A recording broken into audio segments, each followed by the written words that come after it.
అందరికీ నమస్కారం. సౌమిత్రి తెలుగు స్టోరీస్ ఛానల్‌కు స్వాగతం. ప్రియమైన శత్రువు కథలోని ఈ భాగం నచ్చితే లైక్ చేసి షేర్ చేయండి. నెక్స్ట్ పార్ట్ కోసం తప్పకుండా సబ్స్క్రైబ్ చేయండి. ప్రియమైన శత్రువు 42వ భాగం. జరిగిన కథ. జైకి యాక్సిడెంట్ అయింది తెలిసి పలకరించడానికి వచ్చిన ధీరజ్‌తో జై వాగ్వాదానికి దిగుతాడు.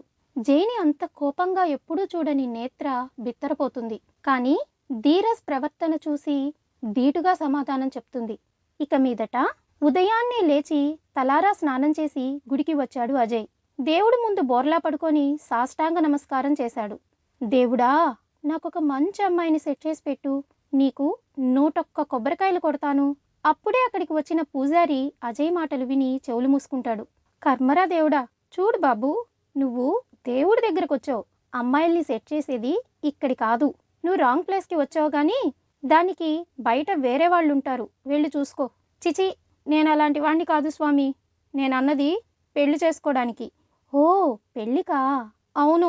దేవుణ్ణి కాస్త రిక్వెస్ట్ చేసి నాకు మంచి అమ్మాయిని భార్యగా చూపించమనండి. సరే, నీకు మంచి అమ్మాయి భార్యగా రావాలని పూజ చేస్తాలే. నువ్వు వెళ్ళి ప్రదక్షిణలు చేసిరా బాబు. అలాగే. గుడి చుట్టూ 3 సార్లు ప్రదక్షిణలు చేసి వచ్చి దేవుడి ముందు నిలబడి దండం పెట్టుకొని కళ్ళు మూసుకున్నాడు. భగవంతుడా, ఆ సిరిచందనకి ప్రపోజ్ చేస్తే పెద్ద ఫోర్స్ కొట్టి నీలాంటి వాడు నాకు సెట్ కాడని చెప్పింది. అది కుళ్ళుకొని చచ్చేలా సూపర్ ఫిగర్ని సెట్ చేయి నాకు. మా పిల్లలకి నీ పేరే పెట్టుకుంటాను. నాకు సరిగ్గా మాట్లాడడం రాదు. ఏదైనా తప్పుగా మాట్లాడుంటే క్షమించేయి. కళ్ళు తెరవకుండానే గంట కొట్టడానికి చెయ్యి పైకెత్తేసరికి తన చేతికి ఏదో స్పర్శ తగిలింది. ఒక కన్ను తెరిచి తల పక్కకు తిప్పి చూశాడు. ఎదురుగా ఒక అందమైన అమ్మాయి కనిపించింది. ఆశ్చర్యంగా రెండో కన్ను కూడా తెరిచి తననే చూస్తూ నిలబడ్డాడు. గంట మీద కలుసుకున్న ఇద్దరి చేతులు కలిసి ఆ గంటని మోగించాయి. ఆ అమ్మాయి తన చేతిని వెనక్కి లాక్కొని సారీ చెప్పి అక్కడి నుండి వెళ్ళబోతుంటే చేయి పట్టుకొని ఆపాడు. నీ పేరేంటి? మీకెందుకు? పెళ్లి చేసుకుందామని. What are you mad? Leave my hand. అబ్బా, చూస్తుంటే అచ్చమైన తెలుగు అమ్మాయిలా కనిపిస్తున్నావు. తెలుగులో మాట్లాడొచ్చు కదా. ఓహో, తెలుగులో మాట్లాడాలా? రేయ్, ఏందిరా నా చేయి పట్టుకున్నావు? మక్కిలిరగ్గొట్టి అడ్డంగా కోసి కారం పెడతా బిడ్డ. వదలరా చెయ్యి. దెబ్బకి అమ్మాయి చెయ్యి వదిలి ఆశ్చర్యంగా తన్నే చూస్తూ నిలబడ్డాడు. ఒక చెయ్యి నడుం కాంచి ఒక పక్కగా నిలబడింది తను.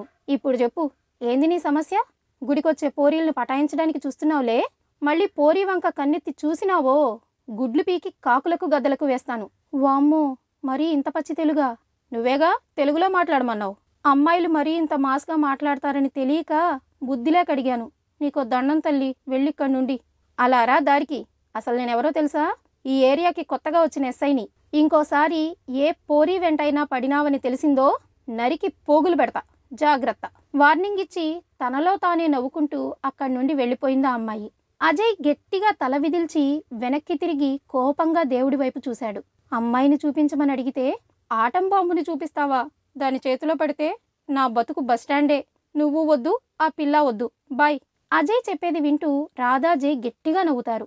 వాళ్ల వైపు గుర్రుగా చూస్తూ మూతి ముడుచుకొని కూర్చున్నాడు అజయ్. నేత్ర కాఫీ తీసుకొని వస్తూ పడి పడి నవ్వుతున్న జైని రాధని చూసి దగ్గరికి వచ్చి ట్రే ఎదురుగా ఉన్న టేబుల్ మీద పెట్టి నిలబడింది. అత్తమ్మా, ఎందుకలా నవ్వుతున్నారు? అజయ్ అన్న ఏమైనా జోక్ చెప్పాడా? అవును, జోకే. నవ్వలేక చస్తున్నాం. అమ్మో, ఏరా అమ్మాయిని వెతుక్కోరా అంటే పోలీస్ ఆఫీసర్ జోలికి ఎందుకు వెళ్ళావురా? నాకేం తెలుసు, అందంగా ముద్దుగా బొద్దుగా ఉంటే క్యూటీ లేడీ అనుకున్నాను, పోలీస్ లేడీ అనుకోలేదు. నేత్ర కూడా నవ్వుకుంటుంది. నేత్ర, నువ్వు కూడా నవ్వుతున్నావా? పోండి, అందరికీ నేనంటే లోకు అయిపోయింది. అయ్యో అన్నయ్య, అలా ఎప్పుడూ అనుకోకండి. కానీ నిజంగానే నవ్వొచ్చింది నాకు. నవ్వుతున్న నేత్ర వైపు కోపంగా చూస్తూ ఉన్నాడు. Sorry sorry, నవ్వన్లే.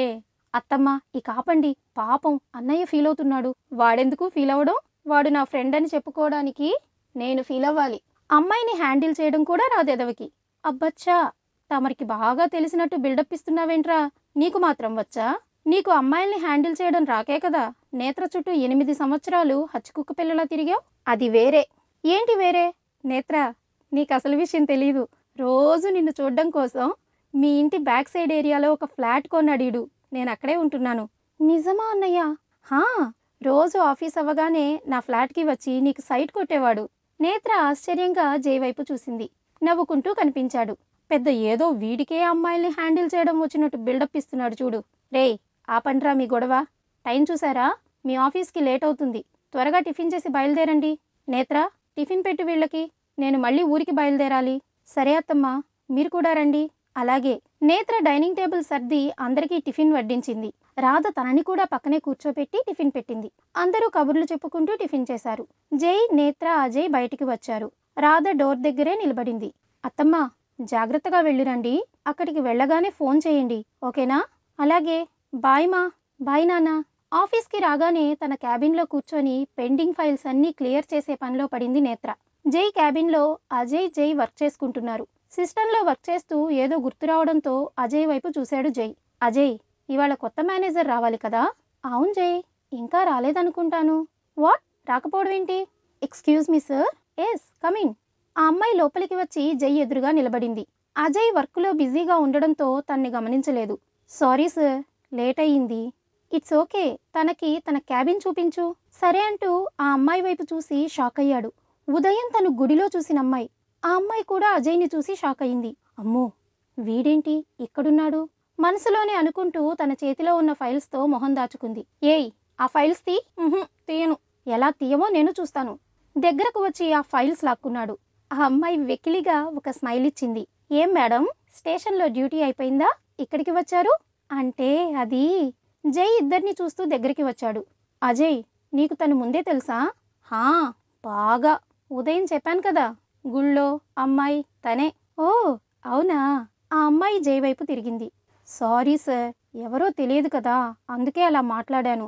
అయినా పోకిరిలా చేపట్టుకుంటే భయం వేసింది, అందుకే అలా అబద్ధం చెప్పాను. ఇట్స్ ఓకే రాధిక, తను అజయ్, నా ఫ్రెండ్ అండ్ పార్ట్నర్. అజయ్, తను రాధిక, ముంబై బ్రాంచ్ నుండి ఇక్కడికి వచ్చింది. అక్కడే బాగుంటుందిగా, ఇక్కడికి ఎందుకు వచ్చినట్టు? తన సొంతూరు ఇదే అజయ్. అంత దూరంలో ఉంటే ఇక్కడ రిలేటివ్స్ని మిస్ అవుతారు కదా, అందుకే. అయినా మహేశ్వరి జాబ్ మానేశాక ఆ మేనేజర్ పోస్ట్ ఖాళీగానే ఉందిగా. ఖాళీగా ఎక్కడుంది? ఆ వర్క్ కూడా నేనే చేస్తున్నాగా. సరేలే, ఇక నుండి తను చూసుకుంటుంది. వెళ్ళి తన క్యాబిన్ చూపించు. నేను చూపించను. ఏమైంది? ఏమైందా? ఉదయం చేసిన ఓవర్ యాక్షన్కి నిజంగానే పోలీస్ అనుకొని హడల్ చచ్చాను. రాధిక నవ్వుకుంటుంది. ఏయ్, నవ్వావంటే ఊరుకోను. రాక్షసి, ఎన్ని తిట్లు తిట్టావే నన్ను? నా గుడ్లు పీకి కాకులకి గద్దలకి వేస్తావా? ఇప్పుడు పీకవే చూద్దాం. ఏంటి చూసేది? గుడ్లు పీకితే ఏం చూడలేవు, మొత్తం చీకటే. ఆ తర్వాత అమ్మా బాబు అంటూ అడుక్కు తినాలి. నన్నే అంత మాట అంటావా? అయిపోయావే నా చేతిలో. అజయ్ కోపంగా ముందుకు వచ్చేసరికి బయటికి పరిగెత్తింది తను. వెనుక జై పిలుస్తున్నా వినకుండా రాధిక వెనకే వెళ్ళాడు అజయ్. ఇద్దరూ ఆఫీస్ మొత్తం పరిగెడుతూ ఫైల్స్ అన్నీ విసురుకుంటూ కొన్ని నిమిషాల్లోనే నీట్గా ఉన్న ఆఫీస్ని చెత్త కుప్పలా తయారు చేశారు. కాసేపటికి అలసిపోయి ఆగిపోయారు.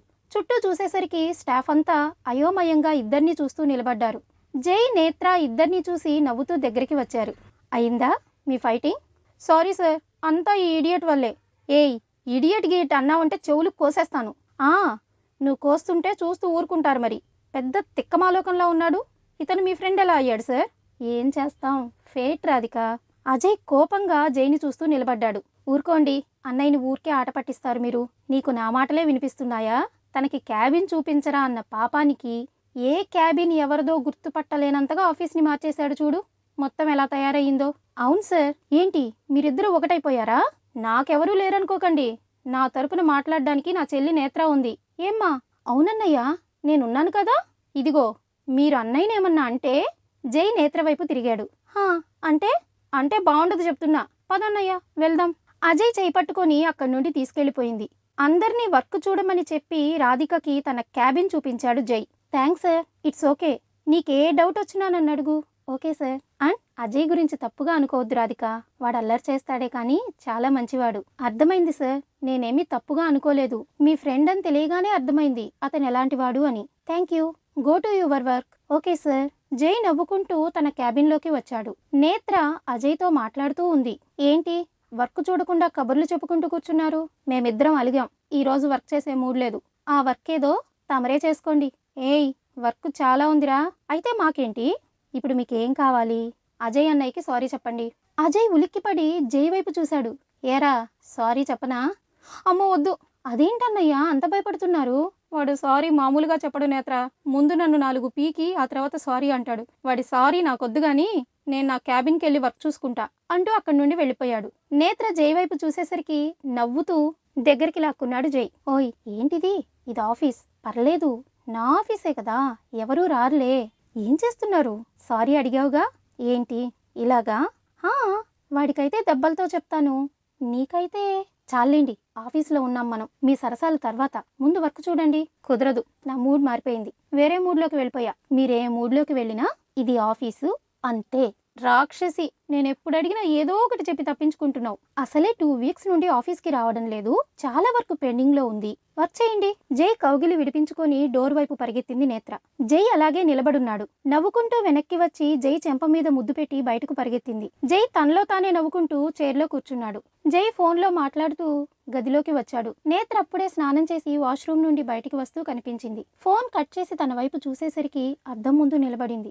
నవ్వుతూ దగ్గరికి వెళ్లి తనని వెనక నుండి హత్తుకున్నాడు. జైని దూరంగా తోసి పరిగెత్తింది. జై ఫాస్ట్ గా ముందుకు కదిలి రూమ్ డోర్ లాక్ వేశాడు. ఎక్కడికి? డోర్ తీయండి, భోజనం చేయరా? నో వే, నువ్వే అన్నావుగా రాత్రికి అడ్డు చెప్పనని. అంటే భోజనం కూడా చేయరా? అబ్బా, నాకు ఆకలేస్తుందండి. నాకు ఆకలిగానే ఉంది. ఛీ, నన్ను వెళ్ళనివ్వండి. జై కోపంగా చూసేసరికి నవ్వుతుంది నేత్ర. నేత్ర, నువ్వు నన్ను దూరం పెడుతూ ఉంటే నీకు దగ్గరవ్వాలన్న ఆశ పెరుగుతూ ఉంటుంది నాకు. సో నువ్వు నాకు అడ్డు చెప్పే ప్రయత్నాలు చేయకు, అర్థమైందా? బాగా అర్థమైంది. ఏం అర్థమైంది? మిమ్మల్ని దూరం పెట్టే ప్రతిసారి రెట్టింపు ప్రేమని చూపిస్తారని. ఆ ప్రేమ తట్టుకోవడం కూడా కష్టమే. జై నవ్వుతూ తన వైపు చూశాడు. ఎంత బాగుందండి ఈ లైఫ్. మిమ్మల్ని కాదనుకొని ఉంటే నేను చాలా మిస్ అయ్యేదాన్ని. ఎప్పటికీ ఇలా ఉండిపోతే చాలు, నాకేం అభ్యంతరం లేదు. నీకే ఇబ్బంది అనుకుంటాను. నేను అన్నది దీని గురించి కాదు, మనం ఎప్పుడూ హ్యాపీగా ఉండాలని. మీతో వాదించే ఓపిక లేదు, నిద్రొస్తుంది నాకు. Good night. ఏయ్, నాకు మాటిచ్చావు, ఇప్పుడు ఇలా అంటే ఎలా? మాట తీసి ఏట్లో కలిపేశాను, బుద్ధిగా పడుకోండి. జై నవ్వుతూ తన్ని హత్తుకొని పడుకున్నాడు. నేత్ర ఆశ్చర్యంగా తన వైపు తిరిగింది. ఏంటి, మా ఆయనేనా చెప్పగానే పడుకున్నారు? ఇంత బుద్ధిమంతులు ఎప్పుడైపోయారబ్బా? నోరు మూసుకొని పడుకో, లేదంటే వద్దులే వద్దులే పడుకోండి. ఇద్దరు నిద్రలోకి జారుకున్నారు. ప్రియమైన శత్రువు 42వ భాగం సమాప్తం.